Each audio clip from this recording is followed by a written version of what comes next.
Reflection क्या होता है? हमने बहुत बार देखा है, रोज सुबह सुबह जब उठ के हम अपने बाल बाल सेकने आते हैं मिरर में, तो वहाँ पे रिफ्लेक्शन हो रहा होता है, इसलिए हमें कुछ इमेज दिखती है। लेकिन रिफ्लेक्शन एक्चुअली है क्या? जब भी हमारे पास कोई शाइनी रिफ्लेक्टिंग सरफेस होती है जो एकदम प्लेन होनी चाहिए, स्मूथ होती है, और उसके ऊपर कोई रे इंसिडेंट होती है, यानी उसके ऊपर कोई रे आती है, तो हमारे पास रिफ्लेक्शन होता है। इस तरीके से वो रे रिफ्लेक्ट हो जाती है।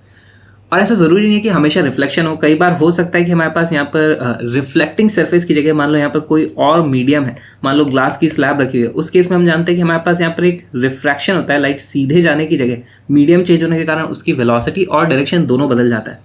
लेकिन ये भी ज़रूरी नहीं है, हमारे पास और एक केस हो सकता है कि थोड़ी सी लाइट वहाँ पे एब्जॉर्ब हो जाए, या पूरी की पूरी लाइट ही एब्जॉर्ब हो जाए। उस केस में ये हमें चीज़ दिखेगी ही नहीं, क्योंकि उससे लाइट रे रिफ्लेक्ट होकर हमारी आंखों तक ही नहीं आएगी। तो कभी भी लाइट रे कहीं इंसिडेंट होती है तो उसमें हमेशा तीन चीज़ें होती है, रिफ्लेक्शन होता है, रिफ्रैक्शन होता है, या फिर एब्जॉर्प्शन होता है। अब इनमें से कौन सा वाला पार्ट डोमिनेट कर जाता है, उसके हिसाब से हम बोलते हैं कि वहाँ पे रिफ्लेक्शन या रिफ्रैक्शन हो रहा है। अगर हमारे पास एक शाइनी सिल्वरी मिरर है जो हमारे घरों में अक्सर होता है, तो हम बोलते हैं कि अक्सर 95% लाइट उसमें रिफ्लेक्ट हो जाती है। 100% तो नहीं हो रही होती है, 100% होती है तो हम देख ही नहीं पाते कि वहाँ मिरर में, पता ही नहीं चलता। इसी तरीके से रिफ्रैक्शन भी कभी भी 100% नहीं होता है। तो इसी कारण से हमारी खिड़कियों में जो कांच लगा होता है, हम उसको देख पाते हैं कि यहाँ पे अच्छा कांच लगा हुआ है, हमें पता तो चलता है कुछ ना कुछ तो गड़बड़ वहाँ पे हो ही रही होती है। हमारे पास कुछ लॉज ऑफ रिफ्लेक्शन है, तो ये जो लाइट रिफ्लेक्ट हुई है वो कुछ लॉज को फॉलो करती है। ये लॉज किसने बनाया? किसी ने नहीं बनाया, मतलब ऐसा नेचर में होता है, लेकिन ये लॉज ऑब्जर्वेशन बेस्ड है, ऐसा देखा गया है और आज तक इनका वायलेशन होते हुए हमने देखा नहीं है, तो ये काम कर रहे हैं। पहला लॉ क्या है? Angle of incidence is equal to the angle of reflection, यानी angle I is equal to angle R. कौन से हैं ये एंगल आई और एंगल आर? देखो ये हमारे पास इंसिडेंट रे है, और जिस पॉइंट पर ये इंसिडेंट हुई है वहां पर आप एक इस तरीके से नॉर्मल ड्रॉ कर दो, नॉर्मल यानी कि 90 डिग्री के एंगल पे एक लाइन बना दो। तो ये वाला जो एंगल होता है ये होता है एंगल ऑफ इंसिडेंस, और ये होता है हमारा एंगल ऑफ रिफ्लेक्शन। तो angle I is equal to angle R, ये हमारा लॉ नंबर 1 है। और दूसरा लॉ क्या है? द इंसिडेंट रे यानी कि ये वाली रे, द रिफ्लेक्टेड रे यानी कि ये वाली ray, and the normal lie in the same plane. तो ये नॉर्मल, तो ये तीनों सेम प्लेन में है। इसका क्या मतलब है? देखो मान लो हमारे पास इस तरीके से एक नॉर्मल है और यहाँ पर इस तरीके से ये इंसिडेंट रे आई, तो रिफ्लेक्टेड रे हमारी यहाँ पर इस तरीके से जाएगी। देखो यहाँ पर angle I is equal to angle R हो गया, लेकिन अगर ये रिफ्लेक्टेड रे इस तरीके से इधर निकल जाती तो भी अभी ये angle I is equal to angle R तो हमेशा हो रहा है। तो इनमें से कौन सी वाली रिफ्लेक्टेड रे होगी? वो रे होगी जब ये तीनों रे सेम प्लेन में होंगी। देखो ये अभी सेम प्लेन में, ऐसा नहीं होगा कि ये रे इधर निकल जाएगी। तो जैसे हम जब बॉल को स्पिन कराते हैं क्रिकेट में, तो बॉल ऐसे टिप खा के इधर चली जाती, तो वो सेम प्लेन में नहीं निकलते। अच्छा हमारे पास ये एग्जांपल है, देखो यहाँ पर भी तीन, आप बोल सकते हो ये एक नॉर्मल है, ये रिफ्लेक्टेड रे, ये इंसिडेंट रे है, लेकिन ये तीनों अभी सेम प्लेन में नहीं है, ये तीनों अलग अलग प्लेन में है। तो ऐसा नहीं होता है हमारे रिफ्लेक्शन में, हमारे पास सेम ही प्लेन में होती है। इसकी कुछ प्रैक्टिस कर लेते हैं, कुछ रेस को इंसिडेंट करा करके रिफ्लेक्ट कराते। हमारे पास ये एक शाइनी सरफेस है और इसके ऊपर मान लो हमारी ये इंसिडेंट रे आई इस तरीके से। अब ये रे इंसिडेंट है तो सबसे पहले हमें तो बताना पड़ेगा नॉर्मल कहाँ है। अब इस सरफेस पे देखो इसका डायरेक्शन अलग अलग जगह पे अलग अलग है, तो इस पर्टिकुलर पॉइंट पे जहाँ पे इंसिडेंस हुए वहाँ पर इसका नॉर्मल कुछ इस तरीके से होगा कि ये 90 डिग्री का एंगल बनाया। तो सबसे पहले हम वो नॉर्मल ड्रॉ कर लेते हैं इस तरीके से। ये हो जाता है हमारा एंगल ऑफ इंसिडेंस, और इसी एंगल के बराबरी पे हमारे पास रिफ्लेक्टेड रे निकलने वाली है इस तरीके से। और एक एग्जांपल देखते हैं, मान लो हमारी रे इस तरीके से आ रही थी, तो यहाँ पर हम इस तरीके से नॉर्मल बना देंगे और इस पर हमारे पास रिफ्लेक्शन इस तरीके से होगा। ये हो जाएगा हमारा एंगल ऑफ इंसिडेंस, ये हो जाएगा हमारा एंगल ऑफ रिफ्लेक्शन। मान लो कोई रे हमारी इस तरीके से सीधे नीचे आ रही है, इस केस में नॉर्मल कहाँ हो जाएगा? देखो इस पॉइंट पर जहाँ इंसिडेंस का पॉइंट है वहाँ पर नॉर्मल आप ड्रॉ करोगे तो नॉर्मल भी ऐसे ही आ जाता है। तो अब इसका एंगल ऑफ इंसिडेंस हो गया है 0, है ना, तो इसका एंगल ऑफ रिफ्लेक्शन भी 0 हो जाएगा, और ये जिधर से आई थी उधर ही वापस चली जाएगी। तो इसको हम बोलते भी है कि इसने अपना पाथ फिर से रिट्रेस कर लिया, जिधर से आई थी उधर ही चली गई। हम चीज़ों को देखते हैं जब लाइट वहाँ से हमारी आंखों तक आती है, लेकिन हर एक ऑब्जेक्ट लाइट एमिट नहीं करती है। जैसे इस रिमोट को देखो तो ये लाइट एमिट नहीं कर रहा है, इसके ऊपर कहीं से लाइट गिरती है, वो रिफ्लेक्ट होती है, फिर हमारी आंखों में आती है, और क्योंकि काले रंग की है तो बहुत ही कम अमाउंट ऑफ लाइट ये रिफ्लेक्ट कर रही है। अच्छा इसमें भी आप दो तरह की चीज़ें देख सकते हो, ये एक शाइनी सरफेस है, ये उतनी शाइनी सरफेस नहीं है। तो इसमें डिफरेंस क्या है? इसमें देखो आप अपना थोड़ा शाइनी वाले में थोड़ा थोड़ा रिफ्लेक्शन देख सकते हो, अपनी इमेज देख सकते हो। इस वाली साइड में ये जो मैट फिनिश जिसे बोला जाता है उसमें आप वो चीज़ नहीं देख पाते, उसे ग्लॉसी बोला जाता है। तो यहाँ पर डिफरेंस क्या है? देखो रिफ्लेक्शन दोनों जगह हो रहा है और सब जगह रिफ्लेक्शन के लॉज फॉलो हो रहे हैं। हमारे पास अगर हम इस मैट फिनिश की बात करें या जैसा हमारे कॉपी का पेपर, बुक का पेपर होता है, उसकी बात करें तो वो माइक्रोस्कोपिक लेवल पे काफ़ी रफ होती है, वो एकदम स्मूथ नहीं होती। हमें दिखता है पेपर एकदम क्लीन है लेकिन होता नहीं। तो उस पर मान लो कोई बीम ऑफ लाइट इस तरीके से आ रहे थे पैरेलल, सबका एंगल ऑफ इंसिडेंस सबके लिए नॉर्मल अलग अलग हो जाता है, तो सबका एंगल ऑफ इंसिडेंस अलग होता है। किसी का एंगल ऑफ रिफ्लेक्शन फिर ज़्यादा हो जाता है तो वो इधर निकल जाती है, कोई इधर निकल जाती है। तो हमारे पास कुछ ऑर्गेनाइज तरीके से लाइट नहीं जा रही है, वो हर डायरेक्शन में रिफ्लेक्शन के बाद फैल जा रही है, तो इसलिए हम वहाँ पर कोई इमेज फॉर्मेशन नहीं देख पाते। वहीं अगर हमारे पास कोई शाइनी मिरर है, एकदम प्लेन है, तो वो माइक्रोस्कोपिक लेवल पर भी प्लेन होता है। तो जब भी कोई बीम इस तरीके से हमारे पास लाइट का आता है, सबके लिए नॉर्मल सेम होता है, इस तरीके से सबके लिए नॉर्मल एक ही डायरेक्शन में होता है, तो सबका angle of incidence, angle of reflection सबका सेम हो जाता है। इसी लाइट एक ऑर्गेनाइज तरीके से रिफ्लेक्ट करती है और हम मिरर्स में इमेज फॉर्मेशन भी देख पाते हैं। पेपर से भी लाइट रिफ्लेक्ट होती है तभी तो हम उसे देख पाते हैं, लेकिन इमेज फॉर्मेशन नहीं होता और उसे बोला जाता है डिफ्यूज रिफ्लेक्शन।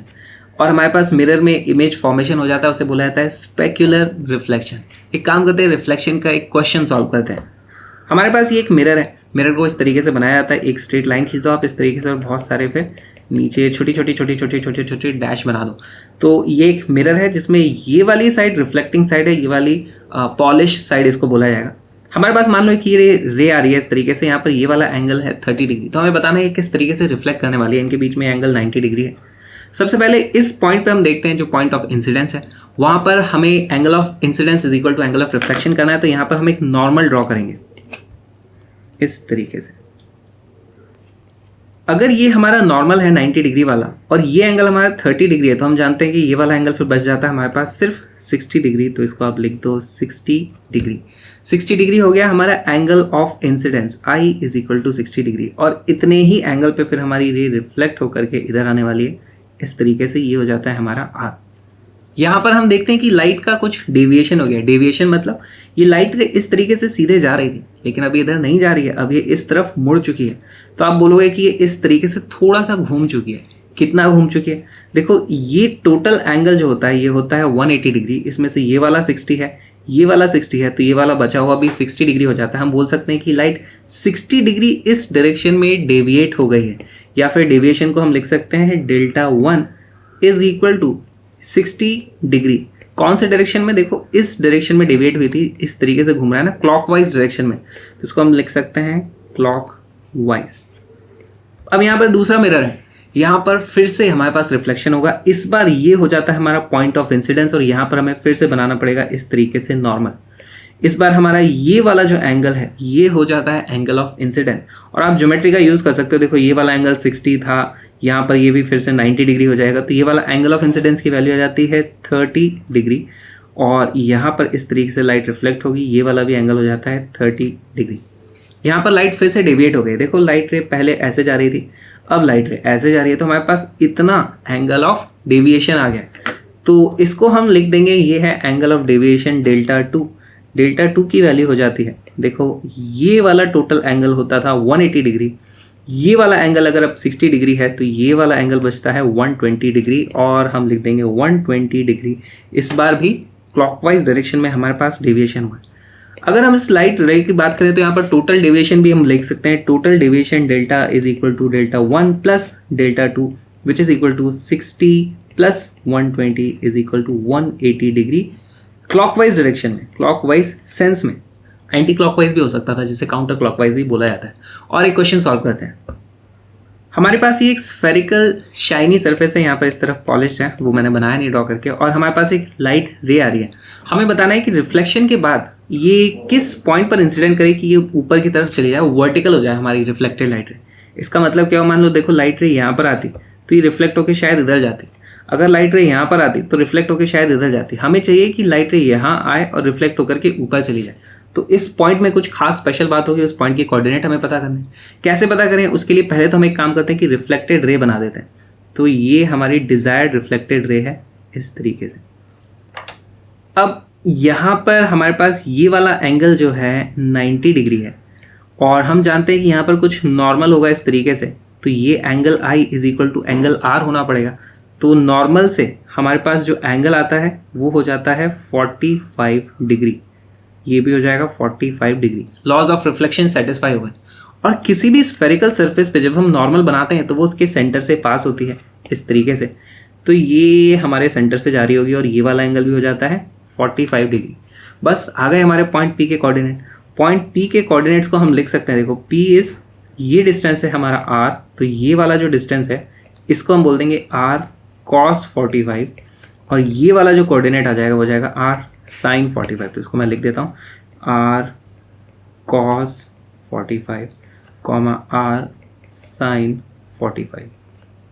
इसकी वैल्यू आ जाएगी r/√2 कॉमा r/√2। इसी तरीके का और एक सवाल पूछा जा सकता है। देखो इस बार हमारे पास जो लाइट रे आई है और बोला गया है कि इस बार जो डेविएशन होगा, डेविएशन होना चाहिए 60 डिग्री। तो डेविएशन के लिए पहले तो देखो ये स्ट्रेट लाइन में इस तरीके से आ रही थी, अब 60 डिग्री ये इधर तो डेविएट होने नहीं वाला, ये इधर ही डेविएट हो सकती है ना। तो 60 डिग्री यानी कि क्लॉकवाइज सेंस में हमें बोला गया है कि डेविएशन है। अगर ये एंगल 60 डिग्री है, इसको रे को बना ही देते हैं, और ये हमारी रे इस तरीके से जाने वाली थी। हमें बताया गया है कि ये एंगल ऑफ डेविएशन डेल्टा की वैल्यू है 60 डिग्री। तो ये बचा हुआ जो एंगल है ये हो जाता है 120 डिग्री। और अगर मैं इस पॉइंट पर नॉर्मल इस तरीके से ड्रॉ करूं तो ये हो जाता है हमारा एंगल आई, ये होता है हमारा एंगल आर। इस तरीके से इंसिडेंस हुआ, ये रिफ्लेक्शन हुआ। यहाँ पर हम लिख सकते हैं I plus R plus delta is equal to 180 degree. I plus R plus delta is equal to 180 degree. यहाँ से आई और आर बराबर हैं तो 2i इज इक्वल टू 120 आ जाएगा, यानी आई की वैल्यू हो जाती है 60 डिग्री। अगर ये एंगल आई है तो ये वाला एंगल भी आई है, ये आ जाता है हमारे पास 60 डिग्री। और हमारे पास पॉइंट पी के कोऑर्डिनेट आ जाते हैं, P is equal to R cos 60 degree comma R sine 60 degree, यानी कि r/2 कॉमा √3 r/2। मेरे साथ फिजिक्स लाइव पढ़ोगे तो आ जाओ बॉम्ब फिजिक्स पे, जहाँ पे हम फिजिक्स पढ़ेंगे बॉम्ब की तरह फिजिक्स को फोड़ देंगे। अच्छा, मेरी सभी क्लासेस फ्री होती हैं, लाइव क्लासेस होती हैं, और उनको एक्सेस करने के लिए आप इस लिंक पे आ सकते हो bit.ly/bomb physics। कहाँ होती है? अनअकैडमी प्लेटफॉर्म पे, जो इंडिया का बेस्ट लर्निंग प्लेटफॉर्म है किसी भी कॉम्पिटिटिव एग्जाम की तैयारी करने के लिए। चाहे आप IIT JEE की, नीट की, CBSE फाउंडेशन किसी भी तैयारी कर रहे हो, यहाँ पर आपको डेली लाइव क्लासेस मिलती हैं और वहाँ पे बहुत सारे नए नए कोर्सेज और बैचेस लॉन्च होते हैं हर महीने। आप अपने डाउट पूछ सकते हो, लाइव इंटरेक्ट कर सकते हो प्लस या आइकॉनिक सब्सक्रिप्शन के साथ। तो आ जाओ और मेरा कोड विक्रांत ज़रूर यूज़ करना अपने प्लस या आइकॉनिक सब्सक्रिप्शन के लिए, और आज ही अनअकैडमी लर्निंग ऐप को डाउनलोड करो और अपने फ्री प्लान को अनलॉक करो। एक फ्री प्लान भी है वहाँ पर, उसमें आप काफ़ी सारे टेस्ट दे सकते हो, बहुत सारी क्लासेस अटेंड कर सकते हो, और उसके लिए भी आपको मेरा कोड विक्रांत यूज़ करना है, इन्विटेशन कोड। तो यार मिलते हैं लाइव, आ जाओ बॉम्ब फिजिक्स पे।